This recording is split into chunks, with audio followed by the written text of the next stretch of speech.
नमस्ते दोस्तों, कैसे हैं आप सब। स्वागत है आपका अपने यूट्यूब चैनल में। हर साल यूपी पीसीएस में एक दो सवाल यूपी बजट से पूछे जाते हैं। जो इकोनॉमी का सेक्शन होता है वहाँ पे सवाल बनते हैं आपके। तो इस वीडियो में हम यूपी बजट को देखने वाले हैं, क्योंकि 6 दिसंबर 2026 को जो यूपी का एग्ज़ाम होने वाला है पीसीएस का, तो जो करंट अफेयर आय दृष्टि की आएगी 20 दिन पहले, तो उसमें भी सेम ही बजट दिया गया होगा। तो हमारी जिम्मेदारी ये बनती है कि हम अभी से ही यूपी का जो बजट है उसको हम अच्छे से तैयार करें। जो केंद्रीय बजट है उसको भी हम देखेंगे, तो वहाँ से भी जो इम्पोर्टेंट डेटा है, जो हमें चीज़ें याद करनी है, उसको भी हम देखेंगे। तो चलिए वीडियो शुरू करते हैं। तो यूपी बजट है 2026-27, जहाँ से क्वेश्चन बन सकते हैं मैं आपको वहाँ पे हाईलाइट करा दूंगा। आपको याद करना है। आप जो पिछले साल का ट्रेंड देखेंगे तो बिल्कुल वही ट्रेंड आपको इस वीडियो में मिलेगा। तो 11 फरवरी 2026 को यूपी के जो वित्त मंत्री है सुरेश कुमार खन्ना, इन्होंने यूपी विधानसभा में बजट प्रस्तुत किया। और यह बजट केवल आय व्यय का दस्तावेज नहीं था, बल्कि नए यूपी की विकास दृष्टि का भी रूप था। तो ये सब आपने तो देख लिया है। अब जो हमें जो इम्पोर्टेंट चीज़ याद करने की, बजट का आकार क्या है, कि बजट में नई स्कीम कितने रुपए की स्टार्ट की गई है, बजट में राजकोषीय घाटा कितना, वो सब हमें डेटा ध्यान करना है। एग्जाम में जो पूछा जाता भी है।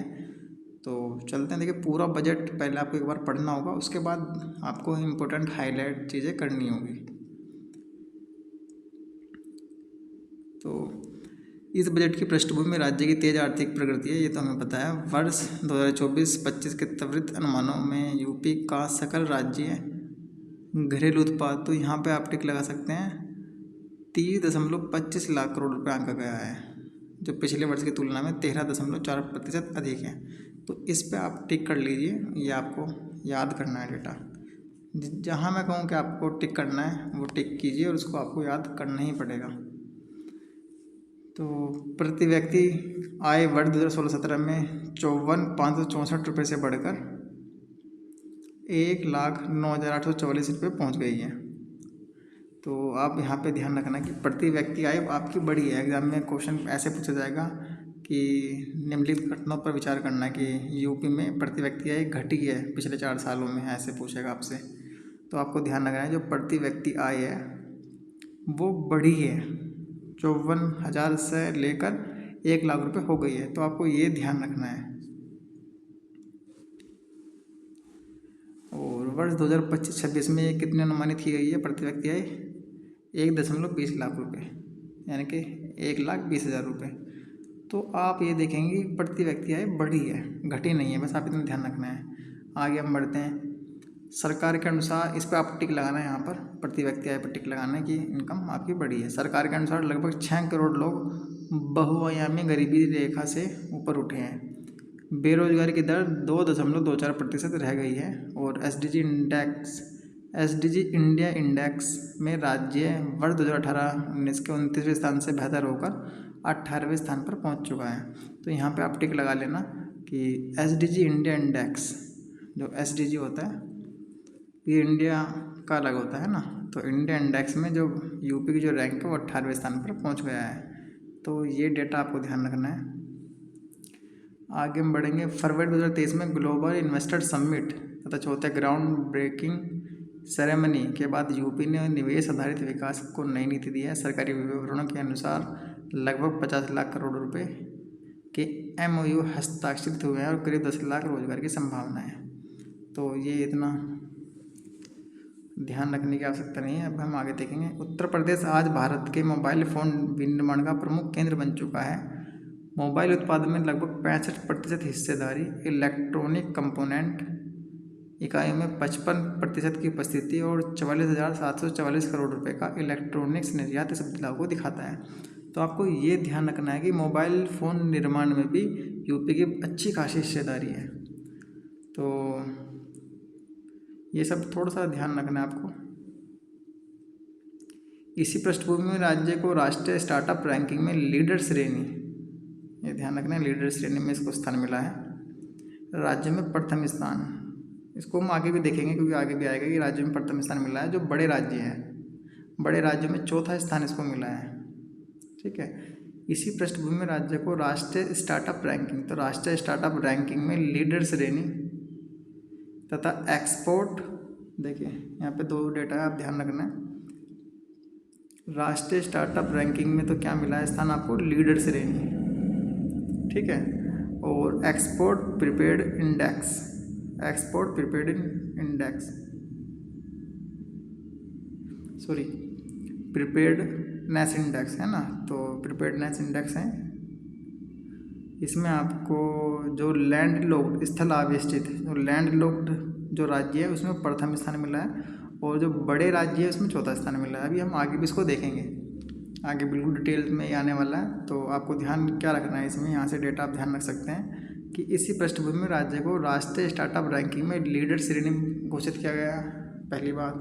दूसरी बात जो तो एक्सपोर्ट प्रीपेडनेस इंडेक्स, ठीक है, जो एक्सपोर्ट है आपका, जो प्रीपेडनेस इंडेक्स है, लैंड लॉक्ड राज्य की बात करें तो उसमें प्रथम स्थान प्राप्त हुआ है, और जो बड़े राज्य है उसमें चौथा स्थान प्राप्त हुआ है। इतना यहाँ से डेटा पर आप टिक कर सकते हैं। आगे हम बढ़ते हैं। सरकारी विवरणों के अनुसार राज्य में 8 डेटा सेंटर पार्कों की कुल क्षमता 900 मेगावाट तक रखने की योजना इसमें बनाई गई है। अब आगे देखते हैं। एक परिवार एक पहचान के अंतर्गत 4 करोड़ परिवारों और 15.62 करोड़ व्यक्तियों की फैमिली आईडी बनाकर 32 विभागों को 98 योजना दी गई है। तो डिजिटल गवर्नेंस है, ये सब आप देख सकते हैं। आधिकारिक विवरणों के अनुसार राज्य गेहूँ, धान, गन्ना, आलू, अनेक बागवानी फसलों के उत्पादन में अग्रणी है। इसको हम आगे भी देखेंगे। सिंचित क्षेत्र में उल्लेखनीय वृद्धि हुई है, और फसल संघनता वर्ष 2016-17 के 162.7% से बढ़कर 2024-25 में 193.7% हुई है। मतलब सिंचित क्षेत्र में वृद्धि हुई है। आगे ऊर्जा सेक्टर में, ऊर्जा क्षेत्र की प्रगति भी कृषि और ग्रामीण अर्थव्यवस्था से जुड़ी हुई है। तो ये सब डेटा देखना है आपको, बस आपको एक बार पढ़ लेना है वाला डेटा, है ना। जहाँ लगेगा मैं आपको बताऊंगा कि वो इम्पोर्टेंट है, तो ये बस आपको देख लेना है। आगे अब अगर आप पढ़ेंगे 17 नगर निगमों को सोलर सिटी के रूप में विकसित किया गया, इसको आप छोड़ सकते हैं। अब ये इस पर टिक कर सकते हैं। अब राज्य में अब 81 मेडिकल कॉलेज हैं, इसमें से 45 सरकारी हैं और 36 निजी हैं।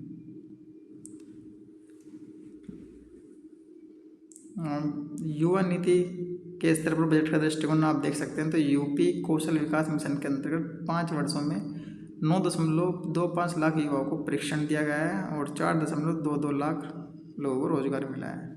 इतना डेटा जरूरी नहीं है, ये सब मैं बताऊंगा कि क्या क्या आपको देखना है। ये सब श्रमिक कल्याण का, इसको आप पढ़ सकते हैं। पढ़ना तो देखो एक बार पूरा आपको है, जो इम्पोर्टेंट लगेगा वो मैं आपको बताऊंगा, जो एग्जाम में जहाँ से सवाल बनते हैं।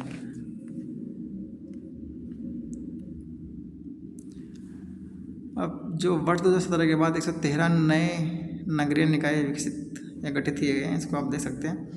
अब 10 शहरी केंद्रीय स्मार्ट सिटी मिशन में शामिल है। लखनऊ, कानपुर, प्रयागराज, वाराणसी, आगरा, अलीगढ़, बरेली, झांसी, सहारनपुर और मुरादाबाद। इसके अलावा अयोध्या, फिरोजाबाद, गोरखपुर, गाजियाबाद, मथुरा, वृंदावन, मेरठ, शाहजहाँपुर को राज्य स्मार्ट सिटी के रूप में विकसित किया जा रहा है। तो ये थोड़ा सा डेटा आप देख सकते हैं। अब जो सबसे जो इम्पोर्टेंट है, जहाँ से एग्जाम में सवाल पूछे जाते हैं, वो अब आपका जो राजकोष से संबंधित तथ्य हैं यहाँ से पूछे जाएंगे, जो मैं आपको बताने वाला हूँ। अब जो सबसे पहले आपको ध्यान रखना है, यहाँ पे क्या ध्यान रखना है, जो यूपी का बजट है, ठीक है, उसका आकार कितना है। तो यो डेटा एग्जाम में डायरेक्ट मिलता है आपको कि 9,12,696.35 करोड़ रुपए। तो ये जो डेटा है बजट का, जो साइज है, ये बहुत इंपॉर्टेंट है, इसको आप याद कीजिए। और ये विगत वर्ष के बजट से 12.9% अधिक है। तो ये डेटा आपको ध्यान रखना। पहली बात, बजट का जो आकार है, साइज है, वो कितना है। दूसरी बात, इस बजट में नई योजनाएं कितने रुपए की शुरू की गई हैं, तो ये डेटा भी इम्पोर्टेंट आपका याद करना। नई योजनाएं आपका 43,565.33 करोड़ रुपए, क्योंकि एग्जाम में बिल्कुल लाइन ऐसे देगा कि यूपी बजट का जो आकार है इतना है, यूपी में नई योजनाएं के लिए इतने रुपए खर्च किए गए हैं बजट में। ये सब कुछ कुल व्यय में पूंजीगत परिव्यय 19.5% है। शिक्षा में व्यय कितना कर रहा है, तो 12.4% है। स्वास्थ्य में, चिकित्सा में 6% है, और कृषि में 9% की सजाए रखते हैं। तो कुछ कुछ ये डेटा आपको ध्यान भी रखना है। अब सकल राज्य घरेलू उत्पाद का बजटीय अनुमान, अभी आप पीछे देखा भी आपने, 39.75 लाख करोड़ रुपए, ये ध्यान रखना। अब राजस्व अधिशेष का जो डेटा है 64,457.57 करोड़ रुपए, ये आपको अच्छे से याद होना चाहिए। राजकोषीय घाटा कितना है? 1,18,480 करोड़ रुपए, जो GSDP का 3% है। आगे बढ़ते हैं तो आगे देखते हैं। तो राजकोषीय घाटा आपने देखा कि 1,18,480 करोड़ रुपए, और जो GSDP का 3% है। तो ये आपको ध्यान रखना है। यहाँ पे एग्जामिनर आपके साथ गेम कर सकता है, आपको दे देगा कि राजकोषीय घाटा GSDP का 5% है। जनरली डेटा जो बजट का होता है वो बिल्कुल सही देता है, लेकिन फिर भी आपको ये ध्यान रखना है कि राजकोषीय घाटा आपका कितना है। अब आगे हम देखते हैं कुल राजस्व प्राप्तियाँ, थोड़ा सा इसको ध्यान रख सकते हैं आप। 7,28,928 करोड़ के आसपास है। अगर आप इतना भी ध्यान रखेंगे ना कि 7 लाख के आसपास हैं, 7.25 लाख हैं, 7.5 लाख हैं, तो इतना भी आपका एग्जाम में काम बन जाएगा। बस आप डेटा देखते रहें, देखने से आपको याद हो जाएगा। आप 4-5 बार इसको देखेंगे, विजुलाइज करेंगे तो आराम से ये याद हो जाएगा। तो ये आपने देखा है। तो इनमें लगभग 50% राज्य के अपने संसाधनों से और 50% केंद्र से मिलेगा राजस्व प्राप्ति में। राज्य का अपना कर राजस्व 3,34,491 करोड़ रुपये अनुमानित है, जिसमें GST, जो स्टेट GST है, सबसे बड़ा स्रोत ही है। अब 16वें वित्त आयोग को ध्यान करना है आपको। 16वें वित्त आयोग, अरविंद पनगाड़िया उसके अध्यक्ष हैं। तो 16वें वित्त आयोग के अनुसार 2026 और 31 के लिए केंद्रीय करों के विभाज्य पूल में यूपी की जो हिस्सेदारी है वो कितनी है? 17.619% है। तो ये डेटा भी बहुत ज़्यादा इम्पोर्टेंट है। यूपी की हिस्सेदारी कितनी है? 17.619। जो केंद्रीय विभाज्य पूल होता है ना, जो केंद्रीय कर होते हैं वे बढ़ते हैं वित्त आयोग के अनुसार, तो उसमें हिस्सेदारी यूपी कितनी है? 17.619% है। और उत्तर प्रदेश के लिए ग्रामीण स्थानीय निकाय होते 83,261 करोड़ रुपये खर्च करेंगे, और शहरी स्थानीय निकाय होते 33,543। तो ध्यान रखना है, ग्रामीण गांव में ज़्यादा पैसे खर्च करेंगे, शहर में कम पैसे खर्च करेंगे। तो ये सब हैं। आगे बढ़ते हैं। अब देखिए ये सब फिर दोबारा आगे वित्तीय वर्ष 2026-27 के लिए बजट का जो अनुमान है 9,12,696.35 करोड़ रुपए, इसको ध्यान रखना है। और इस कुल व्यय में 6,64,470.55 करोड़ रुपए का राजस्व लेखा है, राजस्व व्यय करेंगे। और पूंजी व्यय कम है, ध्यान रखना है कि राजस्व व्यय ज़्यादा है। एग्जाम में ये दे सकता है कि 6 लाख रुपए आपके पूंजी व्यय हैं और 2 लाख के आसपास आपके राजस्व है। तो ध्यान रखना है आपको, राजस्व खर्च हम ज़्यादा करते हैं, 6,64,470 करोड़ रुपये, और राजस्व व्यय कितना है? 2,48,225.81 करोड़ रुपये। यहाँ से एग्जाम में सवाल बनते ही बनते हैं। अब कितने करोड़ रुपए की नई योजनाएं सम्मिलित की गई इस बजट में, इसको ध्यान करना है आपको। राज्य बजट 2026-27 में 43,565.33 करोड़ रुपए की नई योजनाएं सम्मिलित की गई हैं। पिछले वर्ष कितनी की गई थी? 28,478.34 करोड़ रुपये। तो ये भी याद रखें कि पिछले वर्ष कितनी योजनाएं शामिल की गई थी, क्योंकि मैंने देखा है शायद 23 या 24 के एग्ज़ाम में ये दिया गया था कि इस बार 26-27 में इतनी खर्च की गई है, और पिछले साल 25-26 में 28,478 की गई है। तो एग्ज़ाम में देता है ऐसे एग्ज़ाम में। राजस्व व्यय कितना है? 6,64,470 करोड़ रुपये, और पूंजीगत व्यय आपने यहाँ पे देखा है कितना था? 2,48,225 करोड़ रुपये। आगे हम बढ़ते हैं।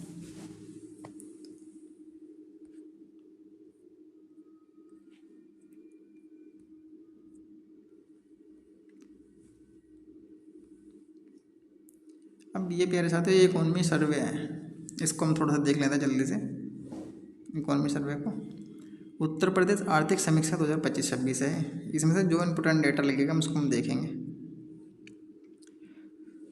तो ये सब है, इसको हम आगे से देखते हैं। जहाँ पे इसके जो इम्पोर्टेंट डेटा होगा, फैक्ट होगा, उसको हम देखेंगे बस।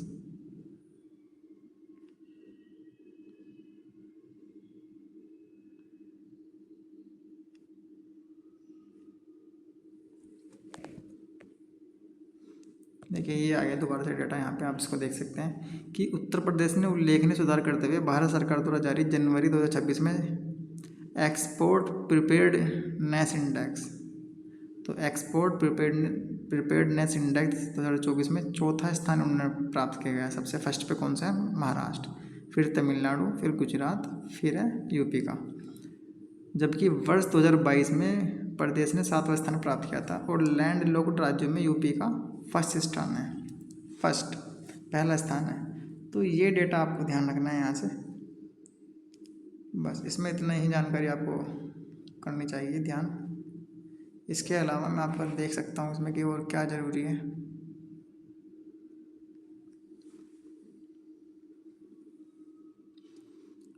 हाँ, तो आप इसको देख सकते हैं कि उत्तर प्रदेश तमिलनाडु को पीछे छोड़ते हुए पर्यटक के मामले में प्रथम स्थान पे है। तो पर्यटन सबसे ज़्यादा अब यूपी में आता है, तमिलनाडु में नहीं आता है। तो इसको ध्यान यहाँ पे रखना है आपको। आगे हम देखते हैं।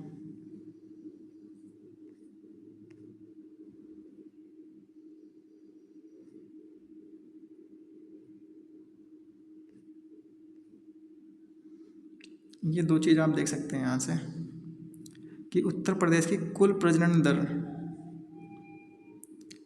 2.7 थी कब? 2015-16 में, और जो 2019-21 में कितनी हो गई? 2.4, घट गई है ना।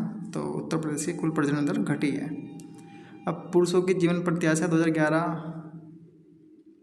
में 62.5 थी और 2051 में कितनी बढ़ जाएगी? 73.2, और महिलाओं की कितनी हो जाएगी? 77.1। तो आप इसको देख सकते हैं यहाँ पे डेटा ध्यान रखना है कि 2011 से 51 के बीच में सबसे पहले पुरुषों की हम बात करें तो 62 से बढ़कर 73 हो जाएगी और महिलाओं की 65 से बढ़कर 77। तो उसको ध्यान रखिए। उत्तर प्रदेश में जन्म के समय लिंगानुपात वर्ष 2011 में 111 बालक प्रति 100 बालिका था। सरकार के नीतिगत प्रयासों के परिणामस्वरूप वर्ष 2051 तथा इसके जैविक मानक 104 से 6 के करीब पहुँचने की संभावना है। तो ये कुछ आप ध्यान कर सकते हैं। इसके अलावा मैं आपको एक चीज़ और दिखा दूँ यहाँ पर आपका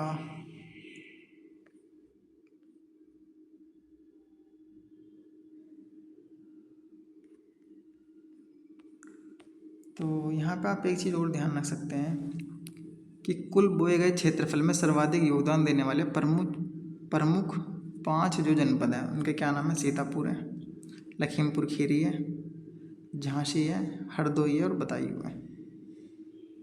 तो ये सब प्यारे साथियों इसमें कुछ इंपॉर्टेंट डेटा था। इसके अलावा आप थोड़ा सा आप खुद भी एग्ज़ाम के पॉइंट ऑफ व्यू इसको पढ़ सकते हैं एक बार। तो वीडियो कैसी लगी तो मुझे कमेंट करके ज़रूर बताना। अगर आपको किसी और टॉपिक पर वीडियो चाहिए तो प्लीज़ बताना। Thank you for watching.